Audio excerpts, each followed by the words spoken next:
Welcome back to the Midnight Who Show. Today we're going to be reviewing Wonder Woman 1984. Follows Wonder Woman as she is now working as Diana Prince in the Smithsonian as an anthropologist, and she is soon reunited by Steve Trevor as they deal with Barbara, aka Cheetah, and Maxwell Lord, who's on a quest for a dream stone that grants wishes.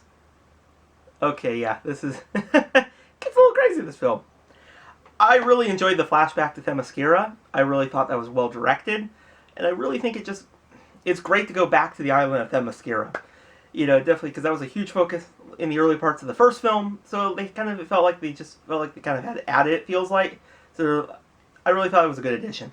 It taught Diana a very important lesson, too. It introduces something that kind of comes back later in the film.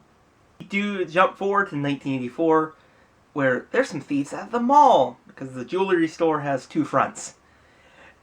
I really enjoyed that fight between the robbers and Wonder Woman. I thought it was really well directed, how she just, how she stops them. She's using the lasso of truth. She swings all over the mall, stopping them. It was really an awesome opening to this film. Let's talk a little bit about the lasso of truth really quick. She uses this a lot more in this film. From stopping the bad guys, to stopping bullets, to swinging through the sky. It's a lot more used in this film, which I like seeing the lasso of truth a little bit more, but it does feel like in certain parts of this film, it was overused a lot. But it was still really cool to see Wonder Woman use it, even if she probably should have, I don't know, used the sword, shield. There's other options, right? Now, I will say, compared to the first film, I think I enjoyed this film a lot less than that one. There was something about the first film, the first film's not perfect either, but it was really enjoyable. But I think it comes down to, in this film, I enjoy the setting in the first film a lot more than I do the setting of the 80s. And that is simply to me because the 80s seem to be everywhere. Every movie, every TV show, it's always set in the 80s. So them setting in the 80s just feels like, why? Like, why do we need to go to the 80s? You could have put this film in present day, and it would have worked perfectly. But I will say, the 80s tone does allow it to make it feel even more like an 80s film with a cheesy and cartoonish feel to it, which I also like, and also didn't like. Sometimes the cheesy and cartoonish tone kind of worked, and other times it just didn't. Mostly in Maxwell Lord, which we'll talk about very soon. Speaking of this setting, we now have Steve Trevor come back. And now he's kind of the, fish out of water. He doesn't know anything. So they kind of try to replicate that, but now it's flipped. I thought it was okay, some of the stuff, but it's like, do we really need to go back to that?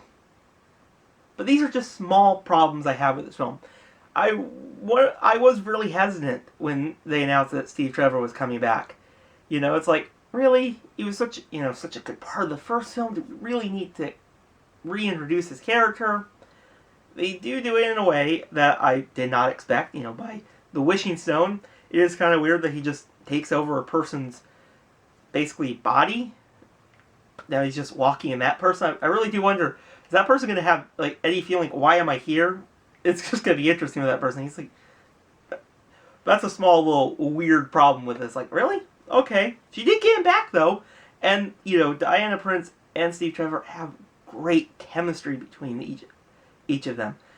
And it still highlighted this film, much like the first film. They are really well in battles and action scenes, especially the White House scene. I really enjoyed that. But yeah, I really just don't think they should have brought Steve Trevor back for this film, even if it's still one of my favorite parts of this film. Let's talk a little bit about the villains. I like the villains a lot more in this film than the first film. Maxwell Lord, he's a really, really good character. I think Pedro Pascal did a really good job in his performance. I feel as the film went on, his character performance just became over the top. And I didn't really enjoy that part of it. He became basically kind of obsessed with this wishing component, because he's now the wishing stone. Is that a spoiler? I don't know. I'm trying to keep the spoiler free, but that was tough not to. I'm sorry about that if it was a spoiler. But yeah, he's become so obsessed with it that his character, I think, comes a little bit over the top. Kristen Wiig as Barbara, aka Cheetah, though, I really enjoyed her character. You kind of feel, when we first see her character, she's the new person at the Smithsonian. She's a little bit shy and trying to get in there. She kind of wants to be like Diana, who has a lot of confidence. So throughout the film, we see her transformation as she gets more and more kind of evil. And then finally the Cheetah transformation, which we'll talk about that soon. That's a little problematic. I still enjoyed the performance though. It was really good.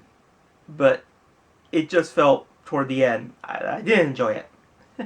But there's a really great scene. That fight scene though at the White House though, between her and Cheetah, between Barbara and Wonder Woman, I really enjoyed that. Now I will say in this film, there's a classic Wonder Woman edition, which it did bring a little smile to my face to see it in live action, and how they handled it was a lot better than I ever thought. How would you handle this classic Wonder Woman item in a movie?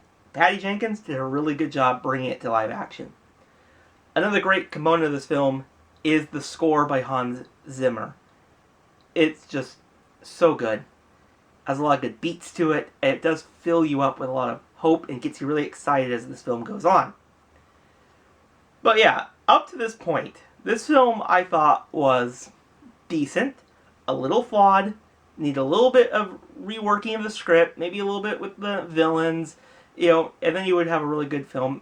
I don't think you need any more action to this point. You could just expand a little bit the action scenes and really make them really good. Steve Trevor I'm still not really sure about. But then, the ending of this film. And this is the part that I really don't like. The ending of a movie is a very important component. And in this case, I didn't like this part. And I think it's down to Cheetah. I think it was a wasted opportunity to have Cheetah in this movie. I just don't. It's just, really? It's like this. The fight scene was so short. It just didn't even feel like it was. Also, they had to keep it a little bit on there. It's not really full daylight, so you kind of can see Cheetah. The CGI is a little off. It feels like, but it's just like the fight scene's over. I really hope Cheetah is just not over. I want to see more of it. Because this film just left me really disappointed by how they handled Cheetah. And her final battle with Maxwell Lord I thought was decent enough. You at least wrapped up the film. And, it kind of, how she defeats it I thought was really a good use of her lasso of truth. So yeah, the ending is really mixed to me. I thought how she defeated Maxwell Lord was pretty good. Even if his character was becoming really over the top at that point. But the Cheetah part was really forgettable for me, which is a shame, because I was really looking forward to Cheetah. But yeah, there's also a post-credit scene, which I found kind of, like, okay, interesting post-credit scene. I hope they do something with this, reveal. It would be really cool. Maybe Wonder Woman 3. We'll have to find out. But yeah, overall, Wonder Woman 1984 is not a bad film. It's a flawed film. But, I see a lot worse superhero films. This does not deserve that title. It's a film that is well directed by Patty Jenkins. She had a lot of ambition while filming this.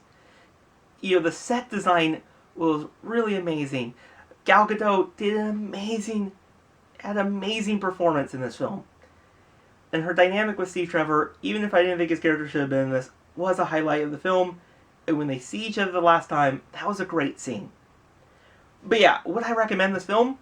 Yeah, I would still recommend this. Because it's not, it's not like one of those films that you left me feeling really disappointed until I got to the end.